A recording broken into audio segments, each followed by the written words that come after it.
मैं तुम्हें वह सब कुछ प्रदान कर दूंगा जो तुम्हारे अंतःकरण में है, मगर तुम कह नहीं पाते, वह मैं करके दिखा दूंगा।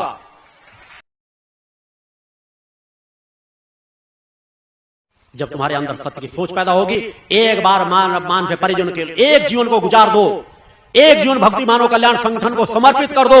अपने आंखों के सामने ही देख रहा कि समाज में किस तीव्र गति से परिवर्तन आता चला जाएगा। परिवर्तन कभी धन बल से कभी नहीं आया।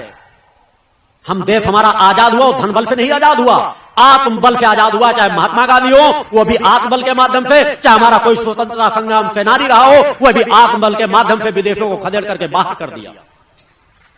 उस आत्म बल को समझो, पहचानो। आज हम आजाद हो गए, मगर आत्मिक आजादी हमारी आज भी गुलाम है। वो लोग हंसते हंसते, उनके अंदर कौन सा ऐसा आत्मबल था कि तपते रेगिस्तान पे लिटाए जाते थे, तपते हुए नीचे से आग जला करके तवों पर लिटा दिए जाते थे, बांसों को फाड़ करके उनके रोए पर चलाए जाते थे, रोए उखाड़े जाते थे, कोड़ों से पीटा जाता था, फिर भी कभी उनके आंखों में आंसू का एहसास किया गया? हंसते हंसते फांसी पर झूल गए, केवल एक देश की आजादी के लिए।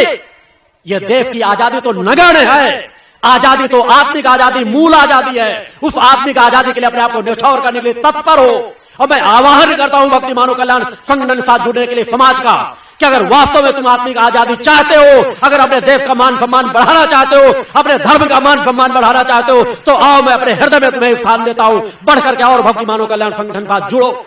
मैं तुम्हें वह सब कुछ प्रदान कर दूंगा जो तुम्हारे अंतःकरण में है, मगर तुम कह नहीं पाते, वह मैं करके दिखा दूंगा।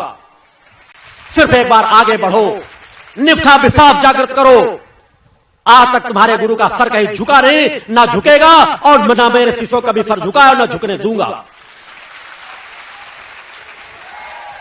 शिष्यों के अस्तित्व को समाप्त होने पहले मैं अपने अस्तित्व को समाप्त कर देना ज्यादा पहले पसंद करूंगा। मैंने कहा, मैंने संकल्प लिया है कि अनीति अन्याय धर्म के पग पर पैर रखने के पहले मैं अपने शरीर का त्याग करना पसंद करूंगा। मैं भूखों मर जाना पसंद करता हूं, मगर अनीति अन्याय धर्म के रास्ते से आए हुए अन्न के दानों को अपने पेट में डालना पसंद नहीं करता। अरे क्या लेकर आए हो, क्या लेकर के जाओगे? एक जीवन तो गुजार दो सत्य की रक्षा के लिए, एक जीवन तो गुजार दो कि अपनी आगे आने वाली पीढ़ी के लिए, कि उनको कम से कम वातावरण हम दे सके। एक बार विचार शक्ति अपने अंदर पैदा करो, तुम्हारे अंदर सब कुछ सामर्थ्य है, केवल उसको देखने समझने की जरूरत है। अपने अंदर आत्मबल पैदा करने की जरूरत है।